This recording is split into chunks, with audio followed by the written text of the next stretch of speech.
Following Sunday, Lencho came a bit earlier than usual to ask if there was a letter for him. It was the postman himself who handed the letter to him, while the postmaster, experiencing the contentment of a man who has performed a good deed, looked on from his office. आगामी रविवार को Lencho प्रातः से कुछ पहले ही वहाँ पहुँच गया। वह पूछने के लिए कि क्या उसके लिए कोई पत्र है।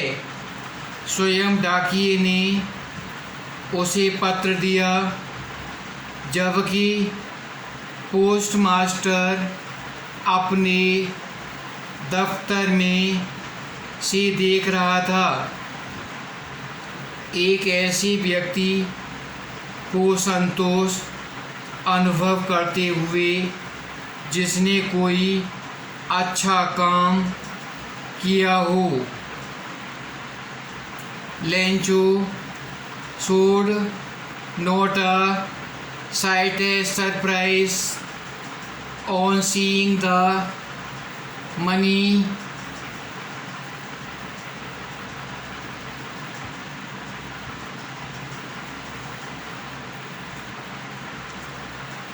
Such was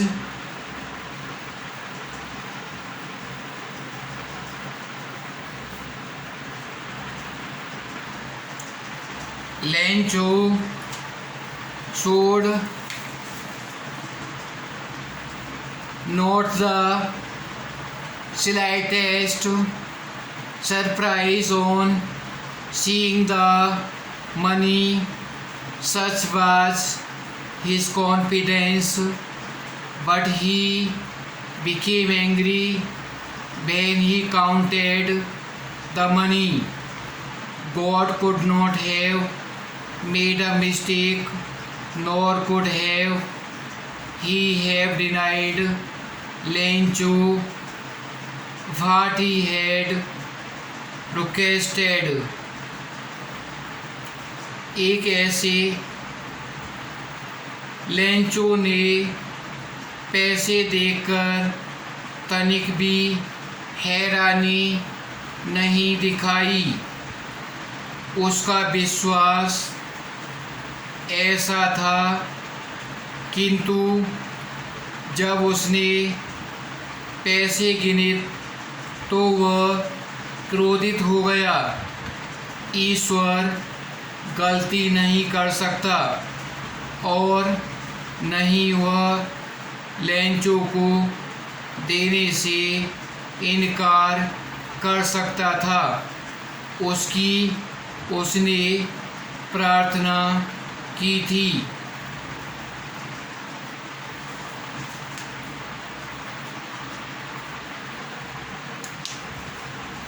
Immediately, Lencho went up to the window to ask for paper and ink.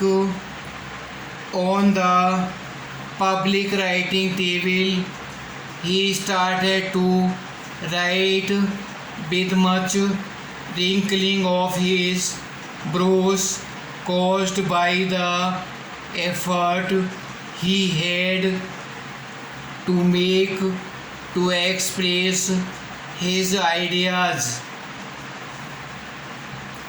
Lencho तुरंत कागज और स्याही मांगने के लिए खिड़की पर गया। जनसाधारण के लिए रखी चिट्ठी लिखने की मेज़ पर रखकर उसने लिखना शुरू किया। उसके माथे पर बहुत सारी झुर्रियाँ बनाते हुए, जो यह यत्न के कारण बन रही थी, जो उसे अपने विचारों को व्यक्त करने के लिए करना पड़ रहा था।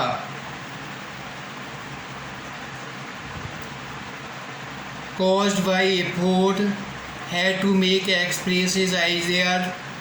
When he finished, he went to the window to buy a stamp, which he licked and then affixed to envelope with a blow of his fist. The moment the letter fell into the mailbox, the postmaster bent to open it. It said, "God of the money that I asked for only 70 pesos reached me. Send me the rest, since I need it very much. But do not send it to me through the mail, because the post office employees are a bunch of crooks." Lencho.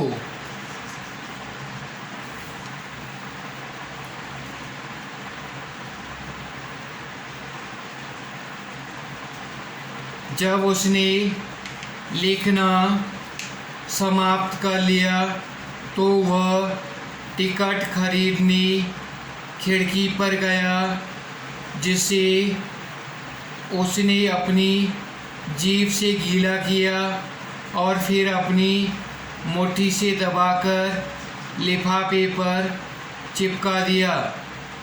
जो ही पत्र डाक के डिब्बे में गिरा, postmaster ने उसे खोलने के लिए चल दिया। उसमें लिखा था, ईश्वर, वे पैसे जो मैंने मांगे थे उनमें से केवल 70 पैसे ही मेरे पास पहुँचे। मुझे बाकी पैसे भेज दीजिए, क्योंकि मुझे उनकी बहुत ज़रूरत है। किंतु ये पैसे मुझे डाक द्वारा मत भेजना, क्योंकि डाकघर के कर्मचारी धोखेबाजों का एक समूह है। लेंचो।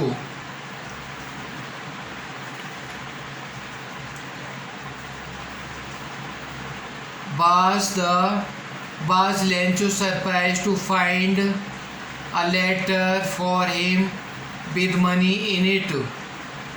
क्या लेंचो को आश्चर्य था जब उसने लेटर को मनी के साथ में पाया? What made him angry? Lencho क्यों नाराज़ हुआ? Oral comprehension questions are these. What did Lencho hope for? Lencho को क्या उम्मीद थी? Lencho hoped for rain. Lencho को बारिश की उम्मीद थी। Why did Lencho say raindrops were like new coins? वर्षा कैसे बदली? Why did Lencho say raindrops were like new coins? वर्षा कैसे बदली? लेंचो ने लेंचो के खेतों को क्या हुआ? It became Raindrops would resemble new coins. Lencho raindrops Lencho को बारिश की बूंदें नए सिक्कों की तरह दिखाई पड़ रही थीं. Why did the rain change? What happened to लेंचो's field? वर्षा कैसे बदली, लेंचो के खेतों का क्या हुआ? The rain changed as hailstone began to fall. लेंचो's fields were covered hailstones and whole crop destroyed.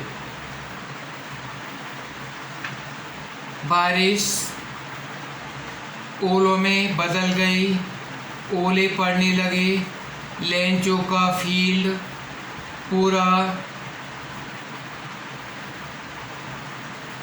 Hello ओलों से भर गया और पूरी फसल नष्ट हो गई.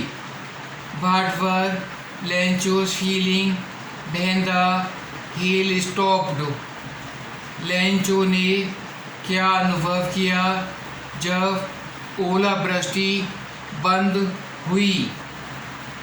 When the hail stopped, Lencho felt that it was a total loss. A plague of locusts would have left more than that year. They would go hungry. Lencho was desperate. He passed that night in sorrow.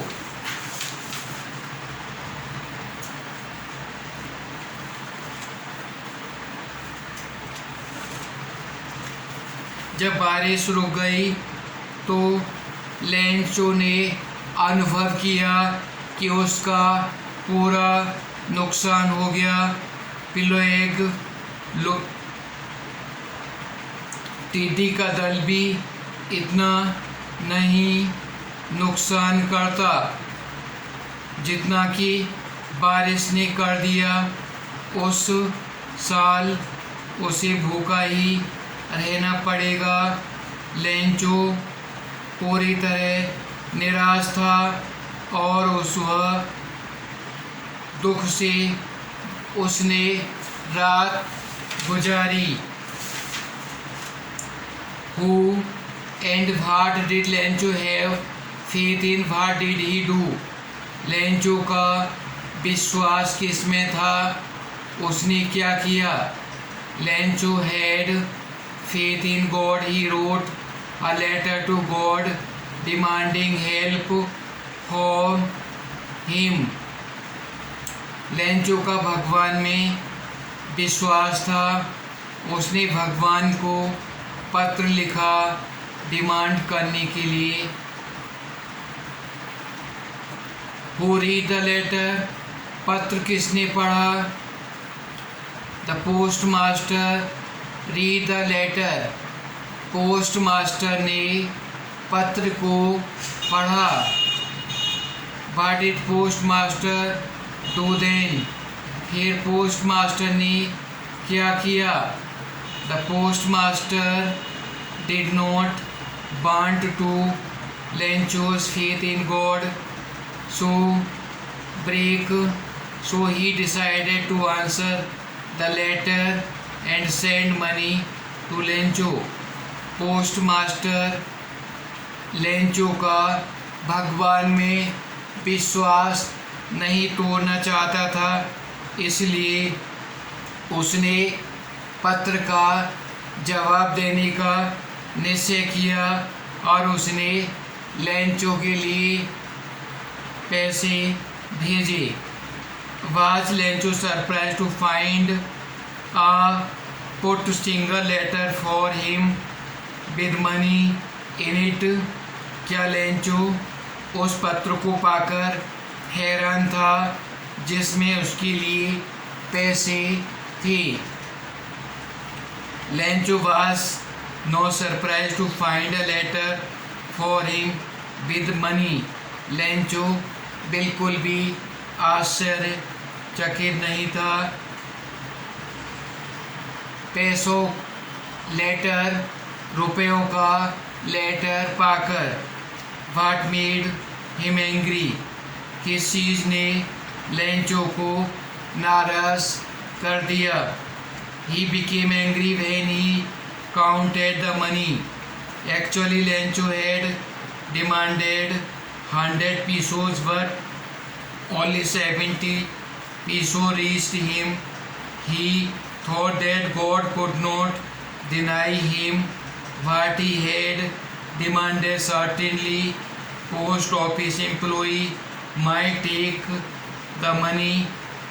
So Lencho was angry.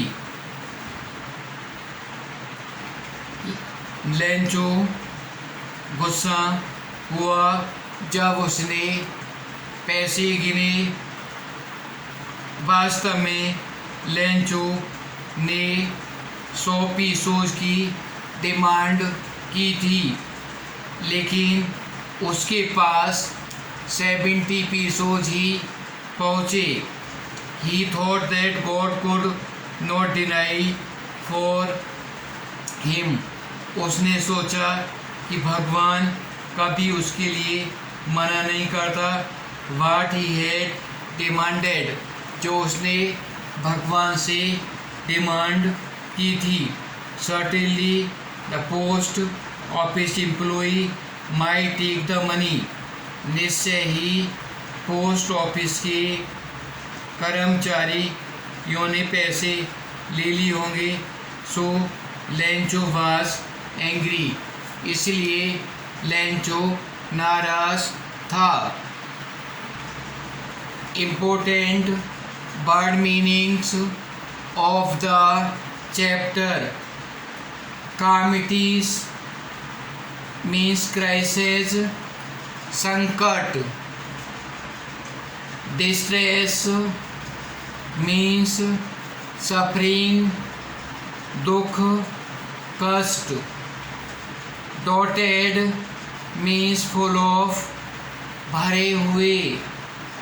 Promised means made trusted, भरोसे बंद। Downpour means heavy rain, मूसलाधार बरसात। Intimately means closely, नज़दीकी से। Predicated means foretell, भविष्यवाणी करना।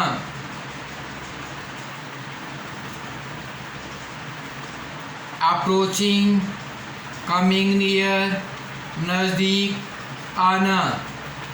Drape means covered, ढके हुए। Cornfield, field of green, अनाज का खेत। Soul means spirit, आत्मा। Solitary means lonely, अकेला। Upset, I shall, at ease, दुखी। Even, through, although, यद्यपि। Instructed, taught, सिखाया। Conscience, inner soul, अंतर आत्मा। Anoxoman, हार्ड वर्किंग मैन, मेहनती व्यक्ति। एट डे ब्रेक, मॉर्निंग, सुबह। ट्रबल्ड, कंसर्न्ड, दुविधा में। Mail box, box of putting letter, पत्र डालने वाला बक्सा। अमीवेल, फ्रेंडली, दोस्ताना। टैपिंग, पैटिंग, डिटर्मिनेशन, पक्का इरादा। एक्सपीरियंसिंग, फीलिंग, अनुभव करते हुए। कॉन्टेंटमेंट, सेटिस्फैक्शन, संतुष्टि। कॉन्फिडेंस, फर्म, फेथ, पक्का, विश्वास।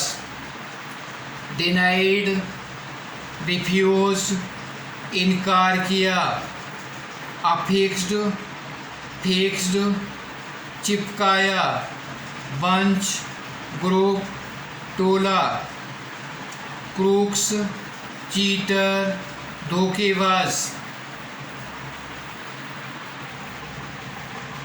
Dust of snow, poem composed by Robert Frost.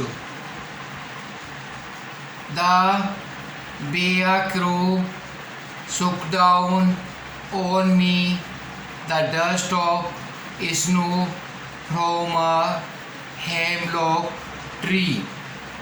जिस तरह से एक कौए ने धतूरे के पेड़ पर बैठकर मेरे ऊपर बर्फ की धूल झाड़ी।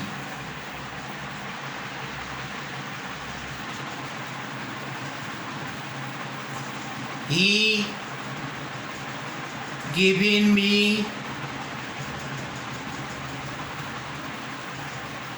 has given my heart a change, a mood, and saved some part of a day I had ruined. उसने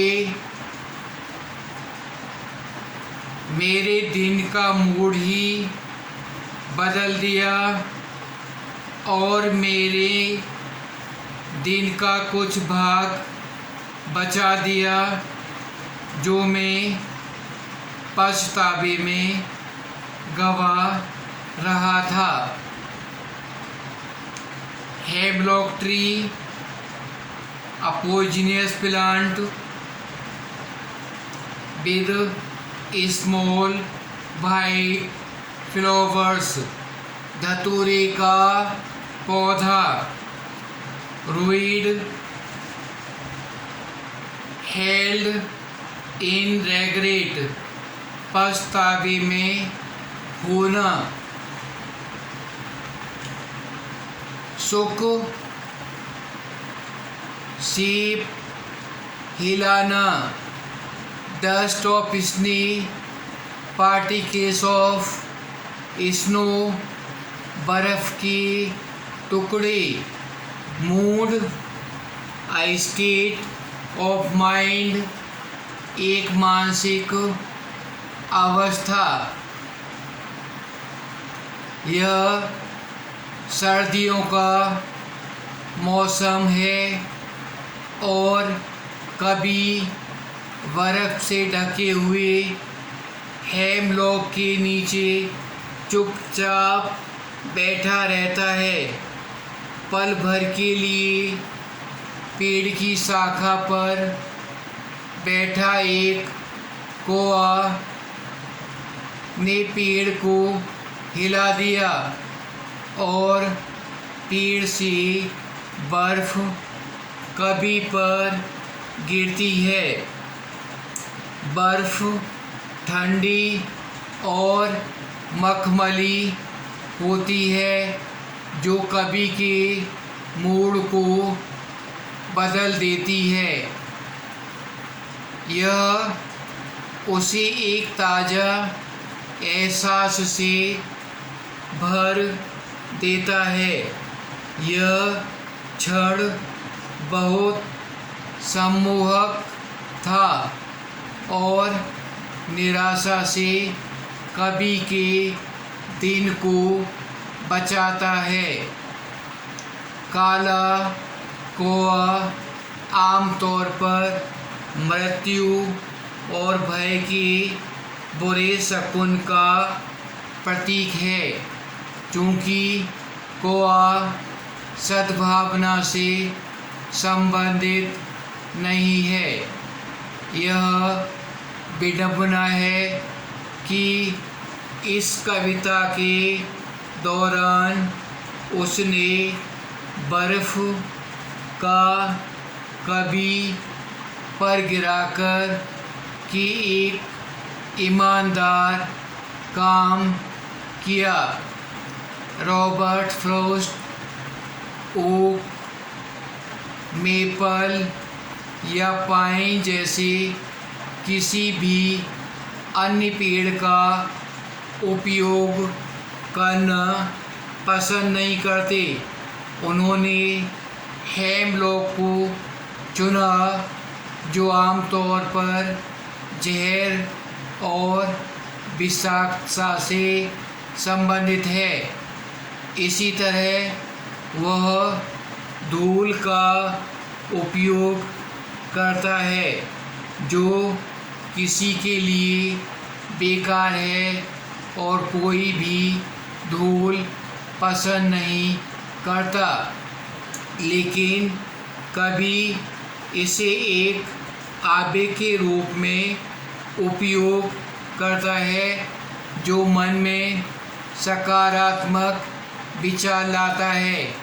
हमारे पास कविता में शुद्ध सफ़ेद बर्फ से ढका हुआ विषैला हेमलॉक है और एक व्यक्ति जो उदास है और पेड़ के नीचे बैठा है। काला कौवा कभी पर बर्फ फेंकता है। शुद्ध ठंडी बर्फ का एहसास उसके जीवन को बदल देता है। इसके विपरीत वह अपने जीवन में पछतावे को भूलने का फैसला करता है। यह कविता संदेश देती है कि जीवन में कुछ भी छोटा नहीं है। यहाँ तक कि तुच्छ चीज़ें भी हमारे जीवन में सकारात्मक बदलाव ला सकती हैं। इसके अतिरिक्त यह भी दर्शाता है कि यदि हम जीवन में चीज़ों को सकारात्मक रूप से लेते हैं तो स्थिति बेहतर आती है। यहाँ तक कि छोटी मदद जो हम दूसरों की करते हैं वे भी बड़े अंतर लाते हैं।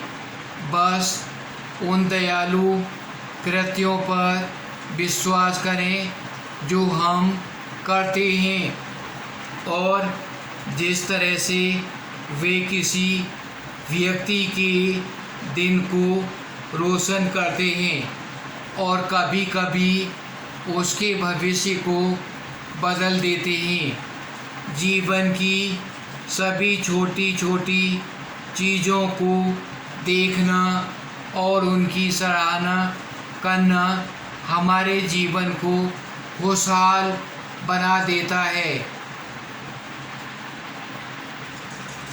Fire and ice poem composed by Robert Frost. Some say the world will end in the fire, some say in ice. From what I have tasted of desire, I hold with those who favor fire. कुछ लोग कहते हैं कि संसार का अंत आग से होगा, कुछ कहते हैं कि संसार का अंत बर्फ़ से होगा, लेकिन मेरी इच्छा यह है कि मैं उनके पक्ष में हूँ जो कहते हैं कि संसार का अंत आग से होगा। But if I had to perish twice, I think I know enough of it to say that for destruction is also hard, also great and would suffer. परंतु यदि अंत 2 बार होना हो तो मैं जानता हूँ कि घृणा ही बहुत है। यह कहना कि विनाश बर्फ से होगा महान है और पर्याप्त है। पेरिस मीन्स डाई, मरना, सेक्रीफाइस, सफिस, टू सफिशिएंट, पर्याप्त।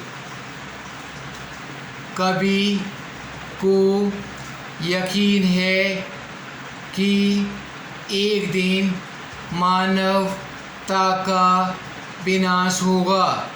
यह दुनिया के अंत के बारे में 2 अलग अलग मान्यताओं के बारे में बात कर रहा है।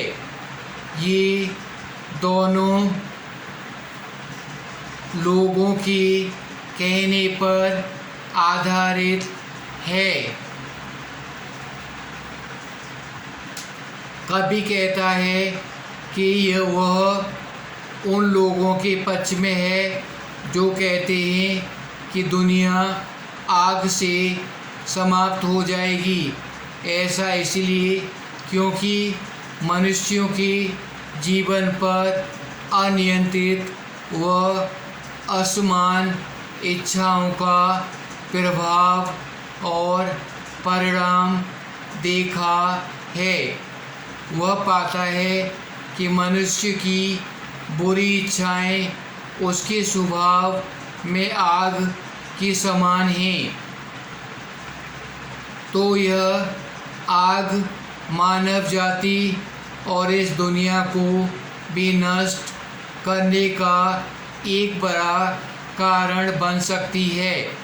दूसरी ओर इस संबंध में दूसरा विश्वास कहता है कि इस दुनिया को नष्ट करने के लिए बर्फ भी पर्याप्त है। यहाँ कभी बर्फ की प्रकृति की तुलना मनुष्यों में अन्य मनुष्यों से घृणा करने की भावना से करता है। जैसे बर्फ